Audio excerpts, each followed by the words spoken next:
Okay, well, thank you to Alex and Matt from Optiwatt for coming on to discuss this kind of very simple but very groundbreaking idea for the EV auto users in the 905 and the GTHA. Thanks, Alex and Matt, both of you, for taking the time for your busy schedules to come on and talk to us today. Yeah, Yeah, thanks thanks for for having having us. us. Um, Alex, I'm going to throw it to you, or Matt, maybe you want to take it, but just to give our listeners kind of an overview of what Optiwatt is and what it does, can you just kind of give us like maybe a 5 minute pitch, elevator pitch for our listeners, just so we're all on the same page. I can take this one, Alex. So Optiwatt is a consumer-facing tool that helps you to connect any different smart devices within your home, whether that be an electric vehicle or a smart thermostat, anything that consumes significant electrical load within the home, and helps to coordinate when those things consume electricity to meet your own personal goals, but also to meet the goals of the collective grid in your community. And so we help to plug those devices into utility programs offered in your territory, and in many cases pay you to be part of the community on Optiwatt.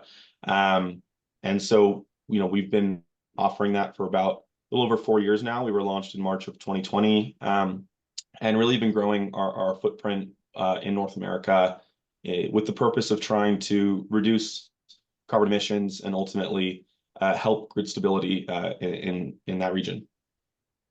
And I mean, you kind of came onto our radar because of a press release that came into our inbox from you guys, and you very much that you are focusing on the 905 GTHA. What is it about this region of North America? I mean, you guys are based in San Francisco, and our listeners going, well, what the hell is a San Francisco startup giving a rat's ass about the 905 region? Hey, you want to give us a kind of an insight into what your thinking is in terms of that? Yeah, I'll give a kind of a broad strokes reason, but then also a more specific one. I mean, the first one is that because we're focused on grid reliability and carbon emissions in general within North America, Canada obviously represents a significant chunk of population within our continent, but also has set some aggressive targets, right? Canada set a target federally saying that, or nationally, saying that 100% of net new vehicle sales in 2035 would need to be electric. And Ontario is the most populous province within Canada, meaning that it's going to be the most impacted by that target. So from a broad strokes perspective, it made sense to focus on Ontario because of that region. It's the most dense and therefore going to be the most impacted by that electric vehicle transition. Now, the specific reason that we focused on this area was our partnership with the Atmospheric Fund, which is a nonprofit entity within the 905 region that was specifically interested in trying to kind of boost focus in this area. And so, partnered with Optiwatt in order to bring us in and do some kind of pilot scale demonstration projects to hopefully catch the eye of utilities in the area and ultimately get something off of the ground quicker than might organically arise without that type of investment. And so, that's why we're in the area, but ultimately really focused on trying to do the most impact in the shortest time period. And Ontario made a lot of sense as a starting point. And there really is a component as well to where the, you know, Matt talked on a lot of the utility component to it, but Optiwatt as an app is a free money saving app for the user as well. Like, we're very consumer focused, we call it consumer obsessed. And so the big part of this, we needed to create something that gave people a reason to connect to it for their own purposes and also tied in the clean energy. So we were fortunate enough to have, through just kind of word of mouth and a lot of the talk about it through the EV communities. I think we had maybe 700 or 800 people in the GTHA already before even talking to TAF, and so that really enabled us to have that foot in the door and help them get a jump start on what they're trying to jumpstart. There's an interesting quote in your release, and talking about how as we make the transition from internal combustion engines to electric motors, we need to sort of stop thinking about how much we consume in terms of energy and start thinking about when we're using it. I think I'm quoting that right. Correct me if I'm wrong. And I thought that was a really kind of interesting concept that kind of gets to the core of what you're getting at. That obviously, I mean, most of us, certainly in the GTHA now, are aware of time of use pricing and things like that. And I can certainly speak to how it's sometimes frustrating that it's like, oh, I know it's cheaper at this time of day, but actually getting everything organized so that that's when I'm using the energy is harder than you think. So maybe you could just sort of speak about that kind of transition in how we think about energy use that you're aiming to help with. Yeah, time of use rates are very effective generally at getting folks to move from kind of on peak times, right? That might be like 4 to 9 p.m. Into kind of the nighttime to consume energy. However, it creates its own host of problems. Often called a secondary peak or incident timer peak, basically meaning that everyone's going to set their schedule to start right when the off-peak period begins. And so as electric vehicles become more popular, that time period actually becomes more and more popular to consume energy and starts to cause problems of its own. And so the ideal consumption pattern of electric vehicles is actually more of a staggered consumption pattern where people are consuming and tapering off throughout the night and also during the day when renewables are contributing most to the grid, right?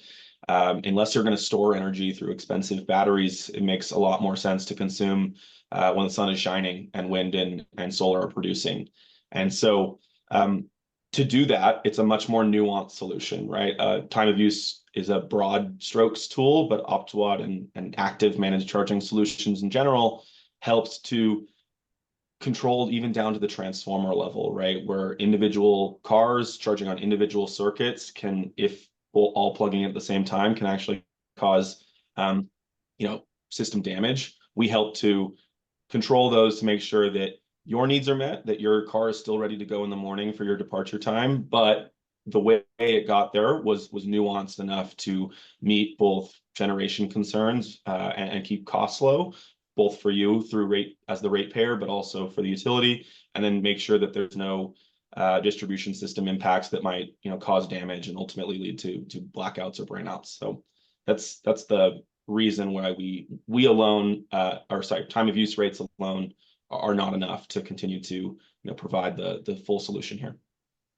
And I guess that feeds into to an extent with. I mean, I know that some of our listeners are people with strong opinions about the need to transition not to electric vehicles but away from cars altogether and towards other forms of transit.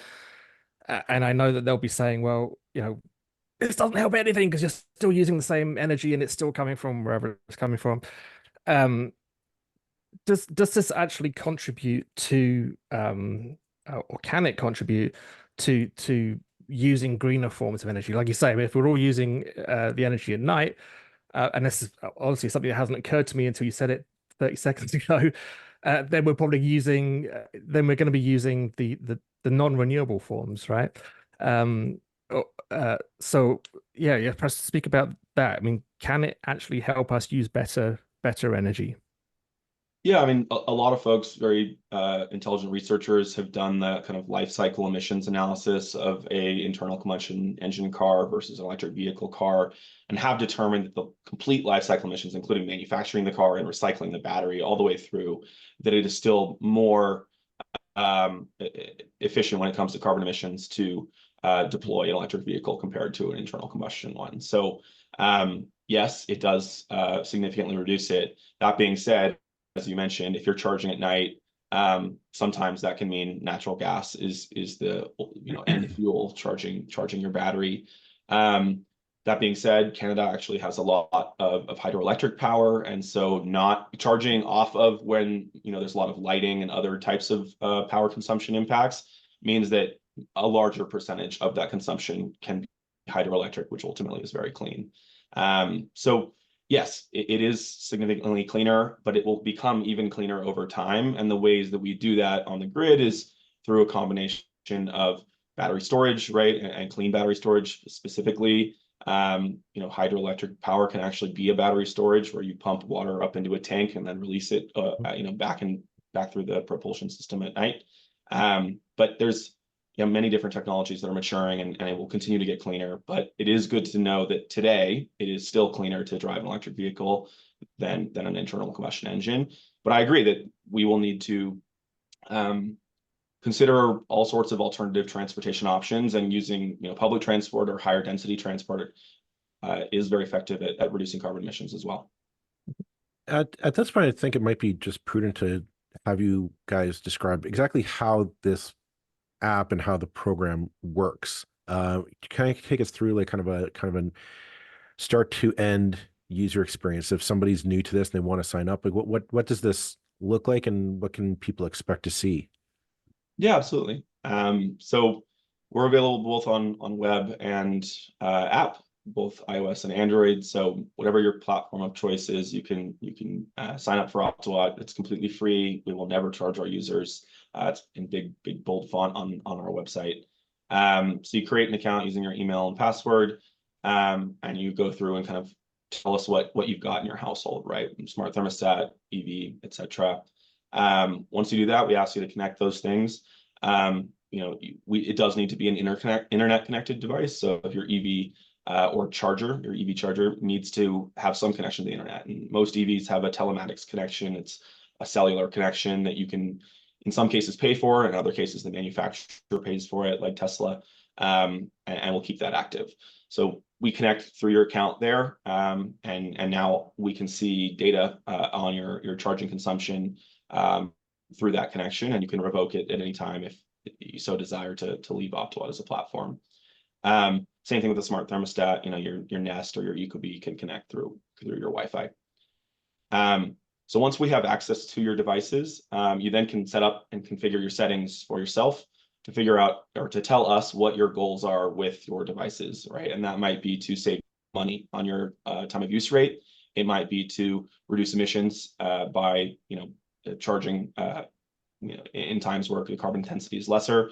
You actually can mix and match those goals, right? So if you're saying, hey, I want to do 80% charge when rates are cheapest, but if emissions are really, really cheap, I might be willing to pay more to consume during that time. We can accommodate that goal as well. And once you've set up all of your personal controls, including when you need your car ready in the morning, you can also set up now when you might like it to start, if it's a different time than when your time of use rates go off peak. We then start to automatically control your charging. You'll see that kick in from the first night. Your vehicle charging may change compared to what typically occurred when you were using your vehicle manufacturer's app.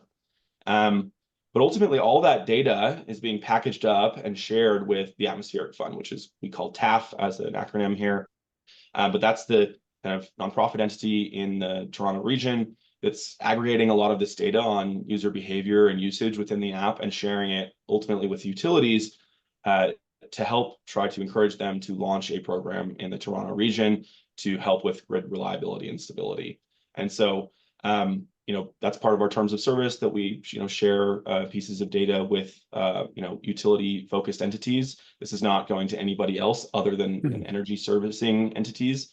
But yeah, trying to encourage the responsible usage of energy and ultimately launch a program to pay you to be on the app in the next couple, like 6 months to a year.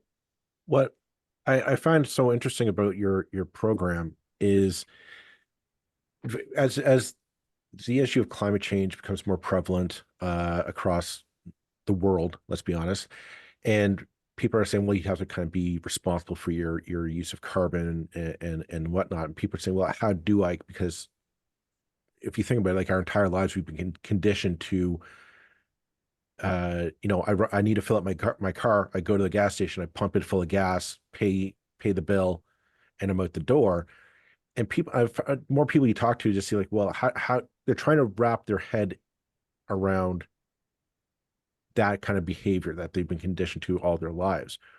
And it just sounds like you're kind of trying to meet that instead of trying to force people to change their lifestyle habits of, well, I need to charge my car, so I have to go down to the charging station and plug in for an hour. It's no, we recondition ourselves or help condition ourselves into a new lifestyle for us that we're not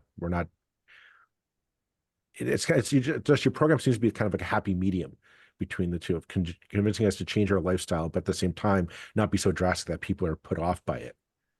Well, it's I think that's interesting. the Some of more. the yeah, go ahead. No, it's just well, just it's funny to look at this because I think sometimes we spend so much time on the tech side that we forget the human side of it. And so there's a human component to where, one of the insights that one of the people stateside that was working in the program was saying is you have the person who drives the car and waits until you're completely on empty before gassing up. You have the person who charges their or who fills up their car at every half a tank. And you have these similar behavior patterns that can exist with your EV driver as well. And so having a completely empty battery, not completely empty, but having a very low battery, the night before and trying to charge up is a different energy profile than that. And so there's some of these patterns that we're both helping the utilities see what the region looks like, whether rural area, access to fast chargers, what that ends up looking like. But then on the other side of the coin as well, it is that automated process where it's like, we do want to help you understand that you can plug in and we can give you a nuanced charging component, but that you don't have to be actively a part of. And one of the first features we rolled out as a platform was focused on showing folks how effective they were being at saving money and carbon emissions through this, like making the decision to switch from gas to electric. So in Optiwatt today, you can actually enter the previous gas vehicle you used to own, and we run all the calculations in the background to tell you how much money you've saved based on the gas prices in your area, how much carbon emissions that represents when it comes to your total odometer and driving habits. Really trying to just thank you for making that decision, right? In a lot of cases, it is a somewhat expensive decision, right? EVs haven't come down to super cheap prices yet. But it does make a large impact, and in aggregate, represents tons and tons of CO2 and hundreds of thousands of dollars on our platform. So yeah, we're definitely focused on helping people make that transition, right? Make that transition easier. But then, as Alex said, meet you where you want to be met when it comes to your behavior. Some things you're going to want to change, some things you're going to be relatively rigid and not want to alter. It speaks to something, a sort of a minor kind of obsession of mine is my feeling that over the last, I remember when we started talking about climate change and or global warming as we used to call it, and back when I was a kid, that long ago, we spoke very much. It was since then it's been cast far too often, it seems to me, as a kind of we have to do this or there's going to be disaster. We have to do this, and it's kind of like putting an obligation onto people. Whereas, like, I feel it would have been better sold. Selling it isn't really the right word, but it would have been better explained to people as like, what can you do to help the environment? Well, all you have to do is do things that are actually going to help you use energy more efficiently. And these are, when you think of the sort of conflict between left and right that often arises over anything to do with the environment, what's more conservative, if you like, than being efficient, using things wisely, not using more than you need to, only paying for what you actually need. And your app kind of gets at that. It's like, you're using the same energy, but you're using it in a more cost-effective way, in a way that helps not just you, but also your community, because you're all using energy at the right moment. And I think that's kind of exactly the point that I've made a few times in the past. It's like, stop telling the people that they're being nice to trees, and tell people that they're being nice to themselves, if you want to put it in kind of selfish terms. No, do you have any sort of thoughts about that kind of way of looking at things? I completely agree with it. We see in our marketing performance data time and time again that focusing on monetary savings is much more effective at attracting and retaining users than focusing on carbon emissions as the primary value proposition of the application. And so people are feeling economic strain today, right? And so helping them first when it comes to their wallet, and then only secondarily when it comes to the environment is what people are seeking in the market today. And so we try to offer that as much as we can, right? Let's configure this application to work for you first and foremost. before we talk about, plugging it into any community organizations. And a lot of times the act of plugging it into a program represents also being paid, right? We pay out incentive and reward dollars through the application in order to thank you for being a part of this. In the long run, right, the long tail of these programs is that, the more that we can reduce costs for the utility, the less that your rates are going to go up over a 5, 10, 15-year period. That's significant when it comes to savings, but it's not something that's felt immediately. And so, we're kind of at the tip of the iceberg of a program, in quotes, within the Toronto area. This demonstration project with the Atmospheric Fund is meant to try to solicit a larger program within the area. So we're not able to pay you to be on Optiwatt today, other than a couple, rewards programs that are separate from the TAF project. But hopefully within the next 6 months to a year, we have convinced a utility entity within the area to pick up a program and deliver one within the application. And if you join today, you'll be able to enroll in that, or even pre-enroll in that program. So you're automatically participating once it becomes available. So yes, 100%, I agree that we need to focus on the needs of the individual before we focus on the needs of the collective.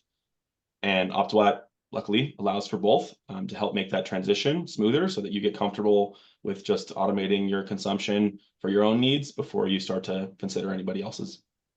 What does the future look like for you guys? Or what are you optimistic about the future that you want to see? I mean, clearly the automotive industry, not just North America, not just the North America big three, but I mean, globally, I want to say almost every car manufacturer has some kind of EV car, and like major lines coming into production. They'll be on the road, if not this year, probably in the next few years. We're seeing major overhaul in terms of the industrial capabilities, like for factories and whatnot. Clearly, the automotive industry is going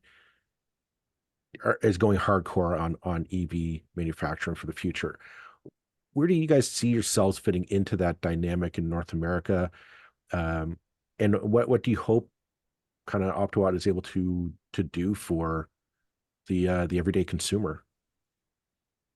I want to be clear, like, while we started in EVs and in the automotive sector, Optiwatt's end goal is not to just be an EV application, right? We're not trying to replace your Tesla app or your Ford app or whatever it might be. There will always be functionality in those applications necessary for you to operate your vehicle. In the long run, what we're trying to do here is put everything in your house under one app, so that you don't have to use 6 or 8 applications to manage your smart home, to plug into these types of programs, right? And complete an application process 8 separate times where you're entering your name and your email over and over. Instead, let's give you a one-stop shop energy management app that's purpose-built to make it as clear as possible what the goal of these programs are and what you might need to give up, and allow you to make that trade-off. Do you want to be part of this opportunity or not? It's completely up to you.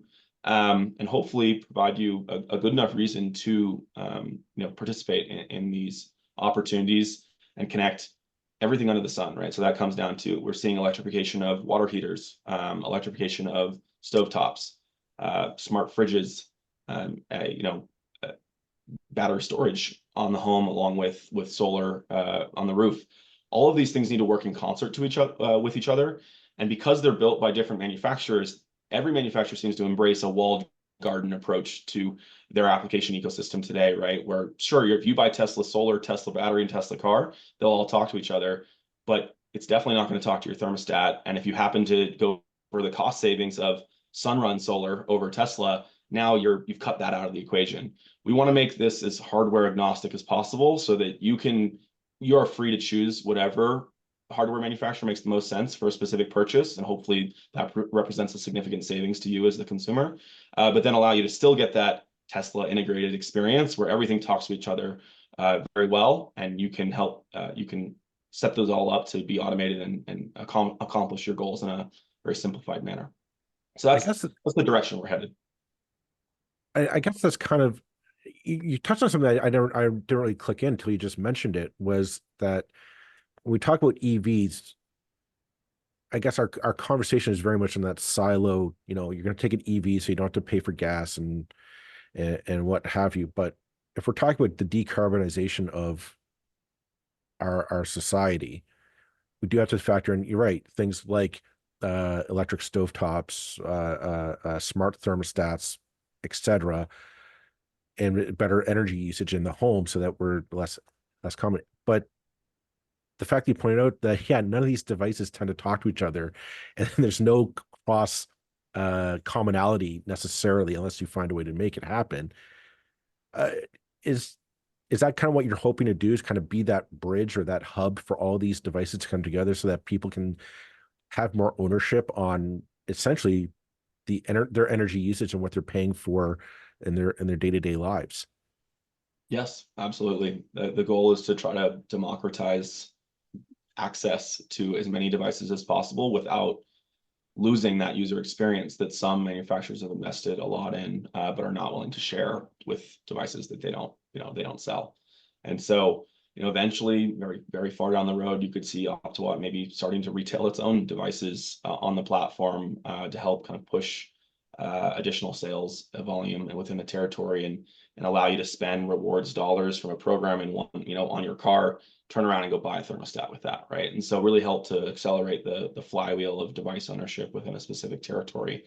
In the long run, we want to try to make electricity purchasing as simplified as possible. So maybe potentially move away from time of use rates and move more towards a subscription model where you're just paying a flat amount every month, and we're doing all of the automation and optimization in the background to make sure that that subscription amount is as low as possible. There's a lot of different kind of concepts like that floating around in the utility space today. They're relatively new.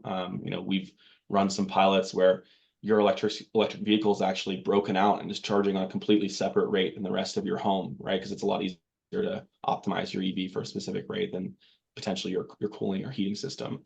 And so, yeah, we're trying to innovate on the electricity pricing side of things, but then also innovate on the controls and access side of things to try to plug those two together and make it as easy as possible for you to consume electricity as cheaply as possible.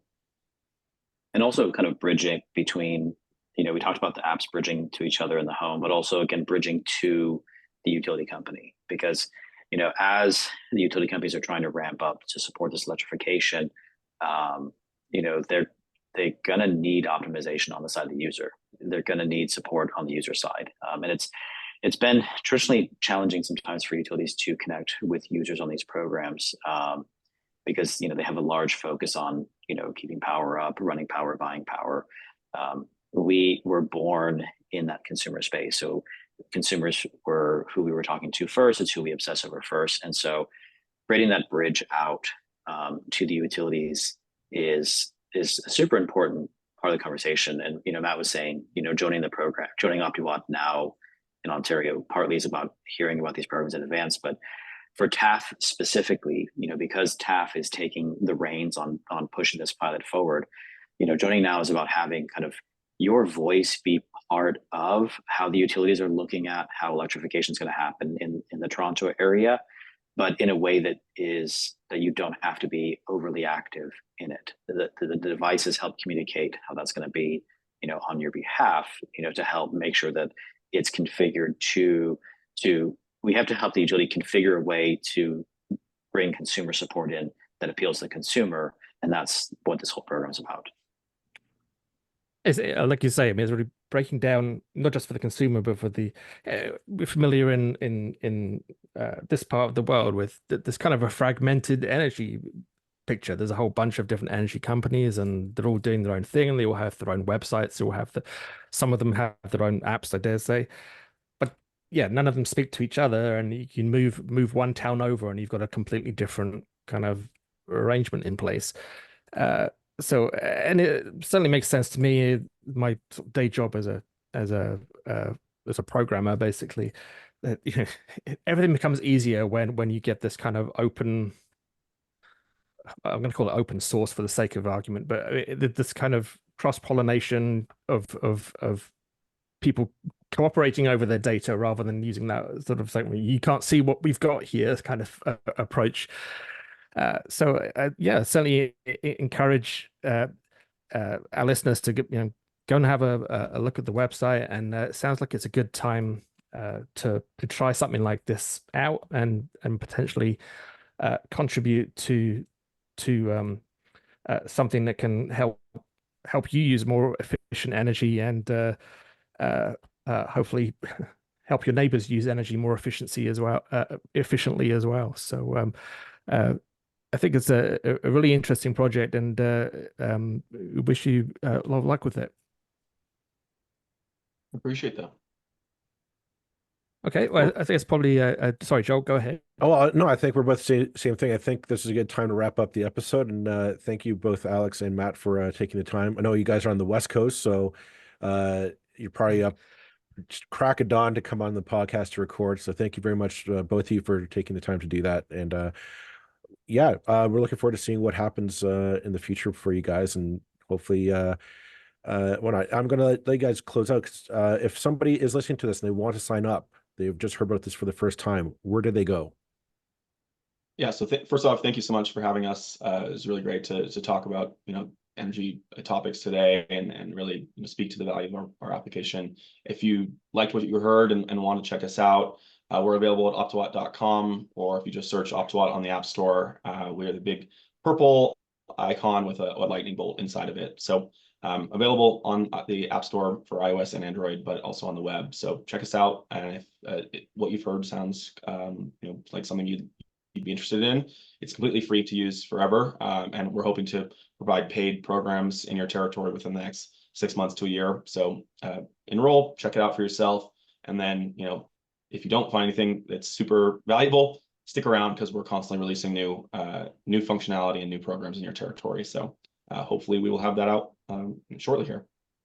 Fantastic. Yeah, and I'll just say thank you. I do want to give a quick thank you to we've been working with the Tesla Owners Club of Ontario, and so they've been big at spreading the word around, to be part of this, and just to make it easier for maybe a handful of people, you can also just ask your Siri or your Google to download Optiwatt, and it actually will take you right to it. So fun little trick. Great. Fantastic. Thanks, guys.